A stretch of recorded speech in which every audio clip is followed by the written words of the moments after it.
Halo teman-teman, kita kembali lagi di kelas algoritma dan struktur data. Selamat datang di YouTube channel saya juga.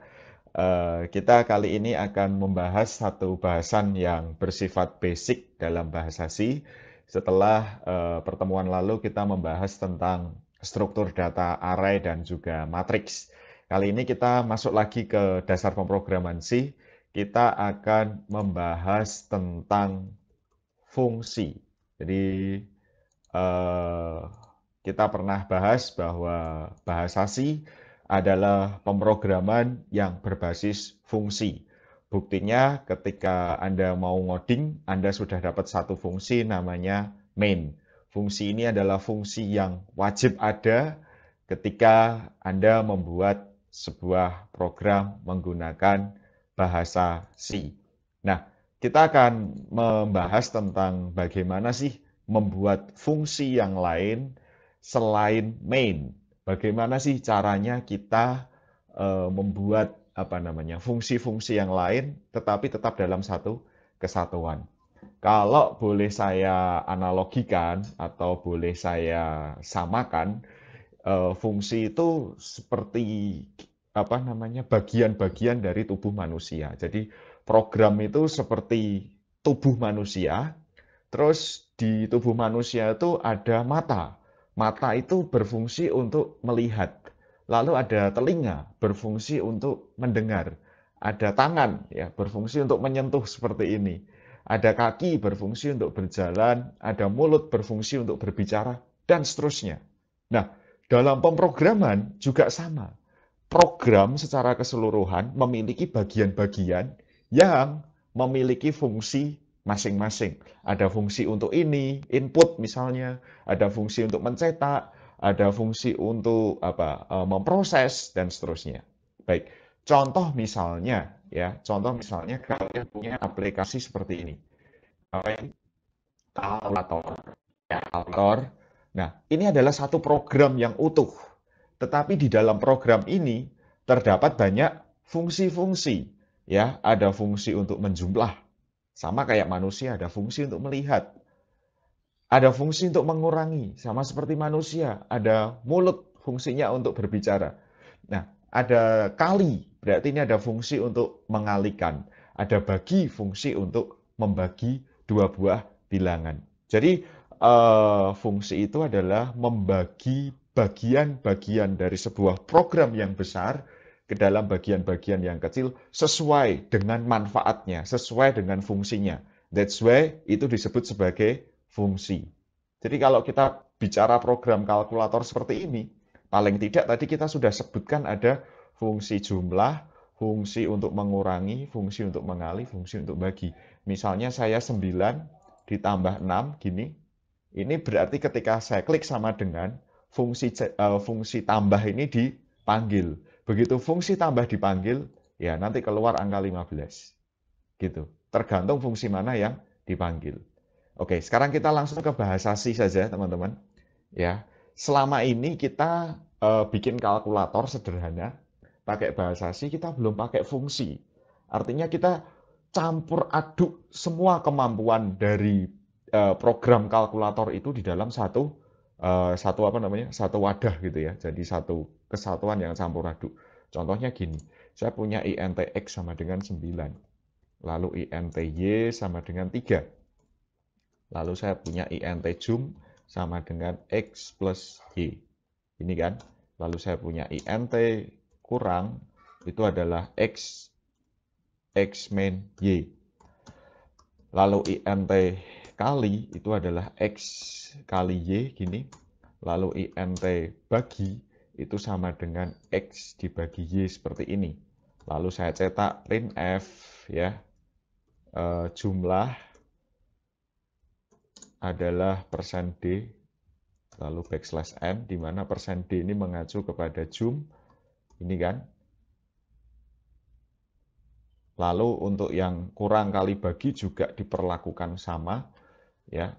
Ini kita tinggal ganti aja variabelnya kurang, ini kita ganti kali, ini kita ganti punyanya bagi, lalu keterangannya juga kita sesuaikan ya.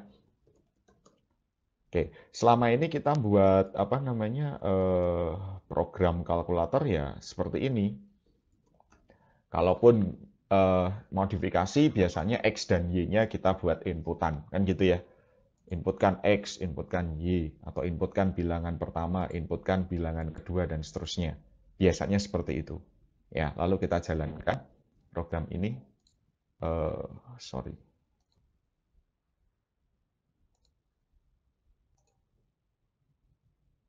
Oke, sehingga ketika kita run, sorry, oh ya kurang titik koma ya. Sehingga ketika kita jalankan program kita, teman-teman, yang terjadi adalah kita akan mendapatkan output jumlah 12 kurang 6 kali 27 bagi 3. Betul, ini aplikasi kalkulator. Tetapi kita belum membagi bagian yang fungsi menjumlah, fungsi mengurang, fungsi mengalihkan, fungsi membagikan ke dalam bentuk fungsi-fungsi. Jadi kita masih apa namanya masih jadikan satu. Jadi ibaratnya satu tubuh gitu, ya makan pakai itu, melihat pakai itu, dengar pakai itu, ya kan? Pokoknya campur aduk gitu. Nah, tentu ini akan membuat ketika kita nanti ngoding dalam skala yang besar, kita akan mengalami kesulitan, ya enggak? Yang error itu adalah fungsi bagian kurang, misalnya kurang atau fungsi jumlah gitu. Tapi kita harus ngecek satu-satu dari atas, dari baris 4 sampai baris 15. Ya kalau 15 baris doang gini nggak masalah. Kalau barisnya sampai ribuan, ya errornya tuh di fungsi menjumlahkan misalnya, kurang titik koma gini. Tetap aja kan kita harus ya lihat satu-satu. Nah, oleh karena itu perlu ada fungsi, perlu ada pemisah yang jelas antar bagian-bagian ini. Baik, sekarang saya akan tuliskan format fungsi ya, cara membuat fungsi atau rule-nya, rumusnya ya. Yang pertama adalah tipe datanya. Jadi fungsi itu juga punya tipe data, teman-teman. Selain variabel, fungsi itu juga punya tipe data. Tipe data, spasi, nama fungsi,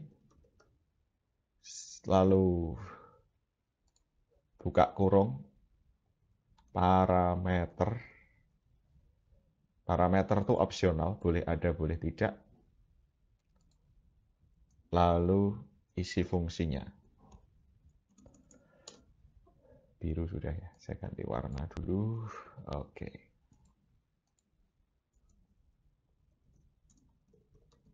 Isi fungsinya seperti apa? Jadi secara global, seperti yang Anda lihat di papan tulis itu, untuk membuat fungsi, pertama kita gunakan tipe data, lalu nama fungsinya, lalu parameternya, lalu isi fungsinya. Nah, sebenarnya kalau kita punya main seperti ini sebenarnya depannya bisa kita kasih int gini, ya. Tipe datanya integer, atau kita pakai tipe data void seperti ini, ya kan. Lalu main itu di dalam kurung tuh bisa kita buat int x misalnya seperti ini. Ya, lengkapnya seperti itu. Cuman kita cukup tulis gini untuk main, nggak masalah. Gitu. Nah, sekarang kita akan membuat fungsi dengan formula atau rumus seperti ini. Baik, yang pertama sekarang saya akan bicara tentang tipe data. Ya, tipe data dalam fungsi. Ya, tipe data yang saya kasih warna hijau. Tipe data dalam fungsi itu ada dua, teman-teman. Yang pertama adalah tipe data namanya void. Ya, void. Void itu artinya kosong. Kosong adalah isi. Jadi kosong itu benar-benar dia tidak apa? Tidak memiliki tipe apapun, cuman dia perlu disebutkan sehingga disebutkan dengan nama void. Yang kedua, itu adalah tipe data non-void. Nah, tipe data non-void itu misalnya ya int, misalnya lagi float, misalnya lagi char, ya, misalnya lagi double. dan seterusnya. Ini tipe-tipe yang pernah kita bahas waktu kita bicara di variabel ya. Jadi Anda harus ingat tipe data ini ya, nomor satu ini tipe data ini kita apa namanya perlu ketahui sama-sama bahwa dalam bahasa C itu tipe data dibedakan ada dua untuk pembuatan fungsi, yaitu tipe data void dan tipe data non-void. Void dan non-void itu gimana sih bedanya? Bedanya gini, anggaplah saya ini main, ya saya ini main. Lalu ada fungsi yang bisa mengerjakan sesuatu, ya. Jadi saya tulis di sini aja ya. Jadi contohnya tuh gini, ini ada main. Lalu selain main itu ada fungsi void jumlah. Ada juga int jumlah. Nah, main itu anggaplah dia punya angka 9 dan 3 tadi. Seperti yang kita buat di sini tadi, ya. 9 dan 3. Lalu dia nggak punya kemampuan cara menjumlahkan 9 dengan 3 itu bagaimana. Tetapi dia punya anggota tubuh ya, punya anggota badan yang bisa menjumlahkan. Ya, namanya jumlah 1 dan jumlah 2. Ceritanya seperti itu. Ya. Nah, kalau tipenya itu itu gini teman-teman. Saya kan main, saya punya angka 9, saya juga punya angka 3. Tapi saya nggak punya kemampuan menjumlahkan 9 dengan 3. Tapi bagian dari saya, ya, bagian dari saya, teman saya, itu punya kemampuan menjumlahkan 9 dengan 3. Makanya saya manggil teman saya, jumlah 1 ya, teman saya namanya jumlah 1. Jumlah 1 tolong jumlahkan 9 dengan 3. Ceritanya seperti itu. Oke, 9 dengan 3 saya berikan ke teman saya, ke fungsi yang namanya jumlah 1. Nah, saat itu juga si jumlah 1 kan bisa ngitung, ya, bisa ngitung nih 9 tambah 3 berapa? 9 tambah 3 12. Dia tahu 12. Begitu saya panggil, jumlah 1, ya, jumlah 1. Saya kasih angka 9 dan 3, tolong jumlahkan. Apa yang dia lakukan? Dia hitung 12. Setelah dia hitung 12, dia akan berteriak 12 gitu. Dia akan sebutkan hasilnya ke saya. 12 gitu. Ngerti ya? Jadi saya punya kata kunci di sini. Eh, Kata kuncinya adalah dia langsung teriak, ya. Jadi ini biar nginget-ngingetnya mudah ya. Dia langsung teriak, ya. Begitu dikasih tahu, dikasih angka 9 dan 3, kalau dia tipe void, ya, namanya jumlah 1, dia langsung teriak 12 gitu. Ngerti ya? Nah, beda cerita. Kalau saya non-void, ya, non-void dalam hal ini misalnya integer jumlah 2. Jumlah 2 itu juga punya kemampuan untuk menjumlahkan 9 dan 3. Begitu saya kasih angka 9 dan 3, kalau di void tadi dihitung langsung hasilnya dia teriak 12, kalau dia enggak, ya. Dia ini apa? Ambil ambil sebuah buku ya, ambil sebuah kertas, lalu 9 dengan 3 itu ditulis hasilnya 12. Lalu ditutup. Ditutup, kasih ke saya. Jadi kalau saya mau bilang dia tulis teman-teman, ya tulis di buku atau di kertas gitu 9 tambah 3 12. Begitu 12 ditutup, ya ini dia nggak teriak hasilnya, tapi ini buku tadi, kertas tadi dikembalikan ke saya sebagai main. Saya kan main 9 dan 3. Baru setelah itu saya buka. Oh, hasilnya 12. Saya yang ngomong, hasilnya 12. Ngerti ya? Jadi kalau void itu langsung disebutkan hasilnya, ya, disebutkan ya, atau teriak atau disebutkan. Ya, ini istilah mudahnya aja ya. Sedangkan kalau non void misalnya integer, hasilnya itu ditulis ya. Ditulis atau ini aja, saya pakai keyword dikembalikan hasilnya. Jadi dia apa namanya? Dia ngomong hasilnya 12, dia nggak mau pamer. Ini adalah salah satu tipe data yang yang nggak suka pamer, ya. Nggak suka pamer dengan hasil, sehingga begitu tahu tadi hasilnya 12 ditulis di kertas, lalu kertasnya dikembalikan, lalu saya yang tahu, lalu saya yang mengucapkan. Jadi secara simple, tipe data void dan non-void itu bedanya seperti ini. Kalau void, ya begitu dieksekusi, dia langsung sebutkan dan selesai. Tapi kalau non-void, dia eksekusi, dia nggak mau sebutkan hasilnya, sebaliknya hasilnya itu ya mungkin tadi ditulis atau dikembalikan ke yang memanggil dia, ke saya. Itu tipenya seperti itu, void dan non-void. Jelas ya?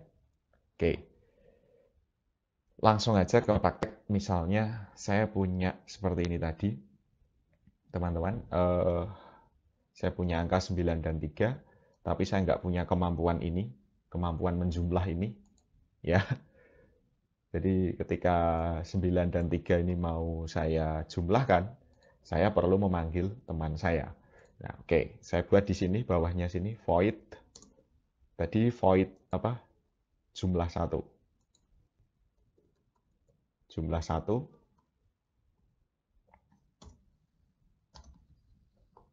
Oke. Nah, void jumlah 1 ini dia bisa menghitung nanti, ya, dia bisa menghitung berapakah nilai pertama ditambah nilai kedua. Ceritanya seperti itu. Baik, saya akan bicara lebih luas lagi, mohon diperhatikan.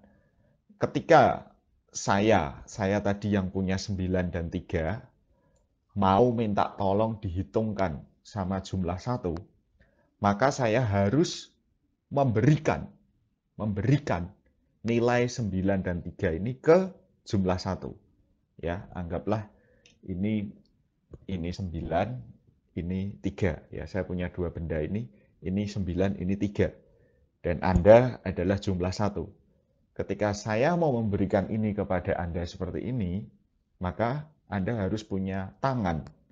Tangan untuk menerima sesuatu pemberian dari saya. Nih, nah begitu saya kasih pensil ini ke Anda, maka tangan Anda di sana akan menerima. Begitu juga ketika main memanggil jumlah 1, jumlah 1 itu perlu punya tangan untuk memegang, menerima sesuatu yang diberikan oleh yang memanggil dia. Nah, tangan ya, tangan itu namanya adalah parameter. Ya, jadi kalau saya mau bicara di sini nomor 2, parameter. Parameter itu apa sih? Ya, parameter itu adalah, saya bilang ini adalah tangan untuk menerima sesuatu, nilai. Ya, jadi tangan untuk menerima sesuatu atau tangan untuk menerima nilai itu disebut sebagai parameter. Jadi parameter itu ada di dalamnya. Baik, kita kembali ke sini tadi. Jumlah 1 itu akan menjumlahkan dua buah bilangan. Sehingga ketika kita bicara parameter, bicara tangan, dia butuh berapa tangan? Dia butuh 2 tangan untuk menerima nilai yang pertama, untuk menerima nilai yang kedua. Nilai pertama kan nanti mau diisi si X ya, ini mau diisi Y kalau yang manggil main tadi. Sehingga di sini perlu ada 2 parameter yang tipenya harus sama dengan apa yang akan diberikan kepada dia. Dalam hal ini integer misalnya. INT bilangan 1, INT bilangan 2. Misalnya gitu. Lalu di sini saya punya INT jumlah sama dengan bilangan 1 ditambah bilangan 2. Ngerti ya teman-teman ya? Nah, jadi bilangan 1 ditambah bilangan 2 itu nanti hasilnya adalah jum ini. Nah, bilangan 1 dan bilangan 2 itu adalah sesuatu yang di tangan nanti. Ya, di tangan nanti. Gitu. Maka dari itu di main sini nanti perlu ada memanggil jumlah 1 di mana bilangan 1 ini diberi nilai X dan bilangan 2-nya diberi nilai Y. Ceritanya seperti itu. Jadi X ini nanti diterima oleh bilangan 1, Y diterima oleh bilangan 2. Kemudian bilangan 1 dengan bilangan 2 dijumlahkan. Ceritanya seperti itu. Ya, itu namanya parameter. X ini dilempar ke sini, Y itu dilempar ke sini. Jelas ya? Nah, tadi saya bilang di sini bahwa fungsi void itu begitu diminta menghitung, dia akan sebutkan hasilnya, ya. Dia akan sebutkan hasilnya. Kayak gimana cara nyebutinya? Pakai printf gini ya. Printf lalu hasil jumlahnya adalah persen %d slash n gini ya. Di mana persen %d ini mengacu kepada jum. Misalnya seperti ini. Ya. Jadi dia akan langsung sebutkan hasilnya. Gitu teman-teman. Jadi ketika saya jalankan program ini, maka hasil jumlah adalah 12. Di main itu nggak ada ability, nggak ada kemampuan untuk menjumlahkan angka 9 dengan 3.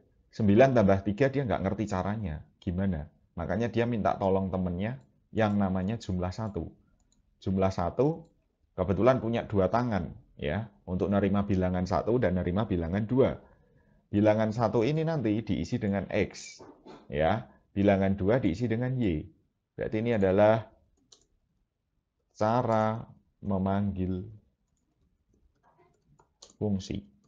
Gitu. Oke, begitu X dan Y dimasukkan, ya, di jumlah 1 ini dipanggil, ya. Dia akan terima X dan dia akan ini terima Y. Sehingga jumlah adalah X ditambah Y. X-nya tadi di unboxing di sini 9, Y-nya adalah 3. Atau bilangan satunya adalah 9, bilangan 2-nya adalah 3. Sehingga ketika dijumlahkan, ya, lihat di sini, dia langsung sebutkan hasilnya. Hasil jumlahnya adalah, ya, tadi, berapa? 12. Ceritanya seperti itu. Itu kalau fungsi yang tipenya void.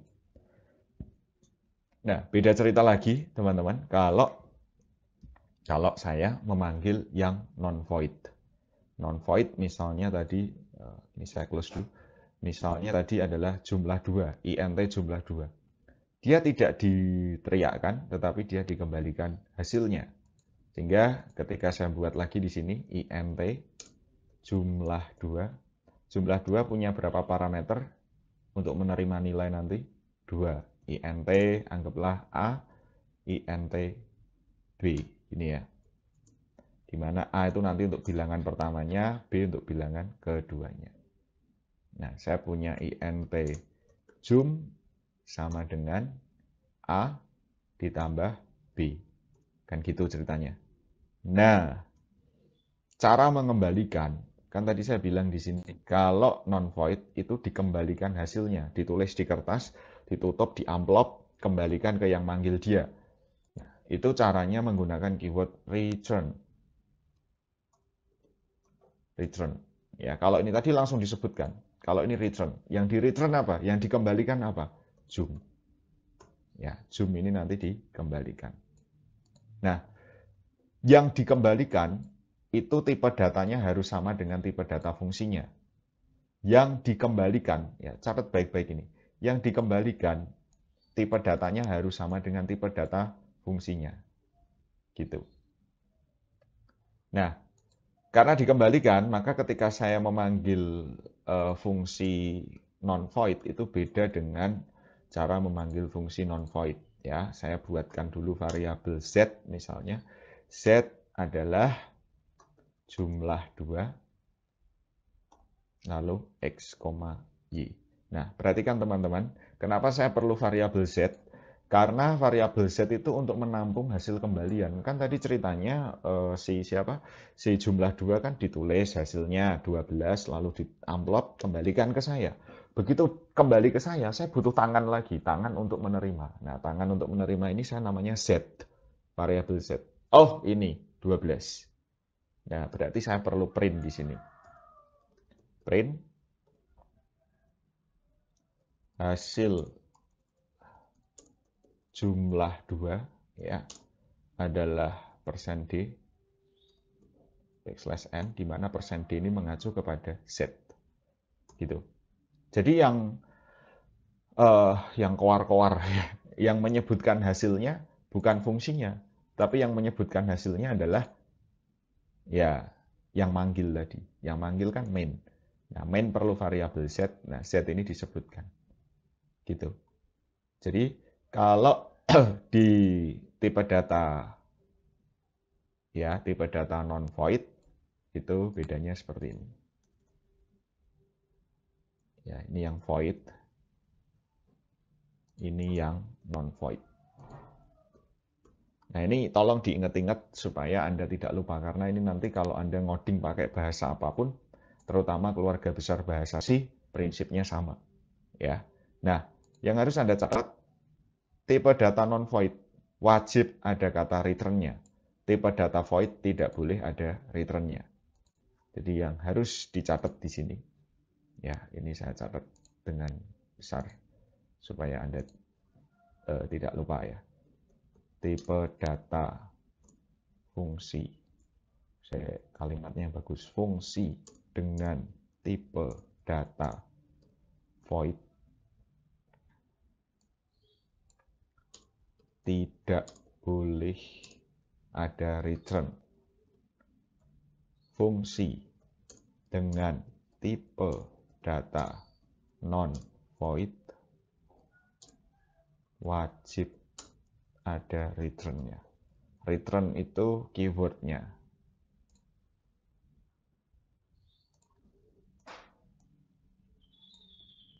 Gitu ya. Jadi ini warning buat kalian supaya kalian tidak lupa. Saya cetak dengan warna merah setebal-tebalnya.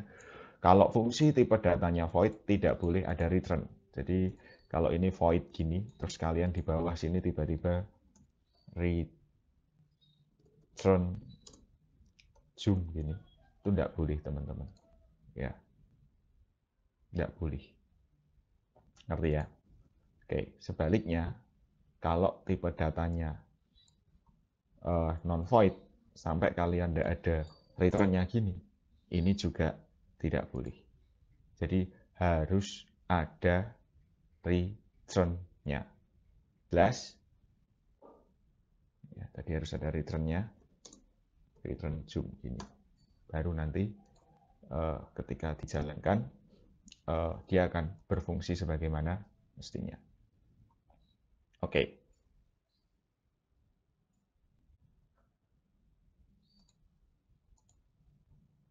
Oke, sehingga ketika Anda jalankan program ini tadi,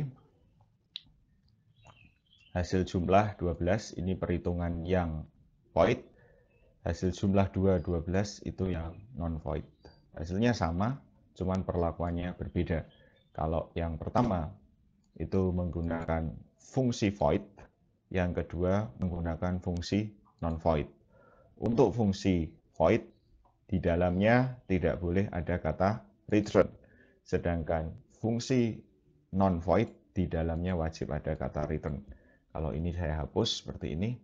Ketika saya jalankan, oke ini masih jalan ya, masih kesimpan yang awal tadi. Oke, itu tadi adalah beberapa contoh mengenai jumlah. Nah, kalau kita mau buat kurang gimana teman-teman? Misalnya kita mau membuat yang kurang ya. Kita buat di sini int kurang. Ya kita buat lagi. Kira-kira kalau kurang itu kan dia mengurangkan dua buah bilangan. Bilangan pertama kurangi bilangan kedua. Ya kita perlu parameter. Misalnya parameternya x dan y gitu ya. Berarti kita tinggal nanti buat lagi karena ini integer. Maka kita bisa langsung aja return x kurangi y. Ini juga bisa. Ya, jadi return x kurangi y. Dan nanti tinggal dipanggil di sini. Misalnya saya buat di sini int key sama dengan kurang ya x, y ya. Lalu saya print f. Jadi kurang f ya ini ya. Print f misalnya hasil kurang adalah %d backslash n mengacu kepada key. Misalnya seperti ini. Oke, saya coba jalankan.